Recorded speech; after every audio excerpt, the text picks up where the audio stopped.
Northern Beaches local Sophie Hardcastle is paving the way for young authors and sufferers of mental illness alike with the release of her book, Running with China. I had grown up being a really active child that was just so into life, and I threw myself into absolutely everything I did. And it was when I started to get tired, that was the moment when I realised I was different to who I'd once been, because I'd been surfing at a national level. I was running state cross country.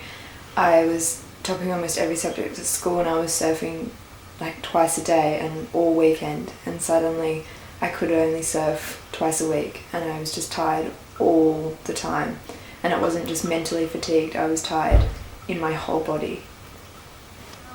Sophie, before her illness, was quite a different person. She was bubbly and fun and interesting, and she was energetic, and she had this, she loved doing everything. She was sporty, she was into life.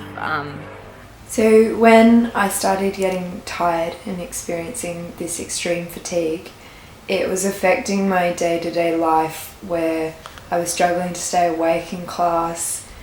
All the activities that I had formerly been investing all my time in were just impossible. And it was when I was 16 that I started experiencing these really intense waves of devastation, and it meant I was just rocky all of the time, and that interrupted my life because I felt like I couldn't hold a conversation with somebody or be in a social situation without the risk of just bursting into tears. The book is based on Sophie's time battling with bipolar disorder and aims to remove the stigma associated with mental illness and facilitate a greater awareness of the illness.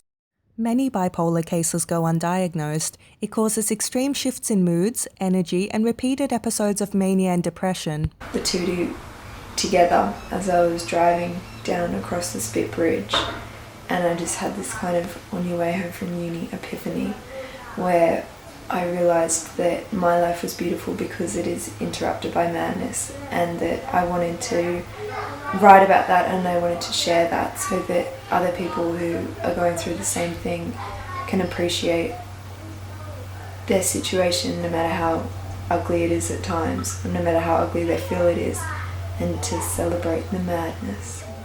I felt like telling my story would open the conversation, and that anybody who's scared to talk about it in their own life, that hopefully I would open a door and set an example and expose the public to this issue, so that the next person that goes to speak out about it will be a little bit easier for them, and the next person after that will be even easier for them. Sophie, I think the best thing that she could have done was write everything down. She's a talented writer and artist, and she can express things in ways that no one else can.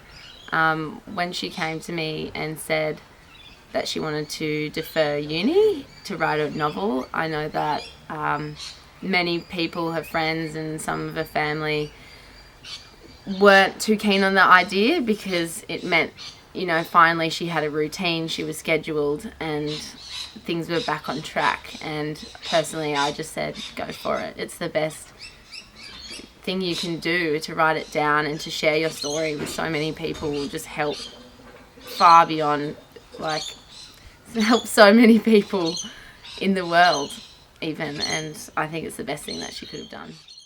The book is based on Sophie's time battling with bipolar disorder and aims to remove the stigma associated with mental illness and facilitate a greater awareness of the illness. It raises awareness of it, definitely, but in a really relatable way. Like lots of people can be going through the same sort of thing, and you don't have to be afraid to share that with others, I guess. After years of battling the illness, Sophie continues to overcome hurdles day by day to get to where she is now.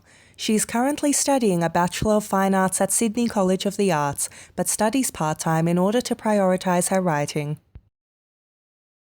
In her spare time, Sophie is also a mental health spokesperson for Batire and volunteers for Headspace by sharing her experiences with bipolar at schools around New South Wales.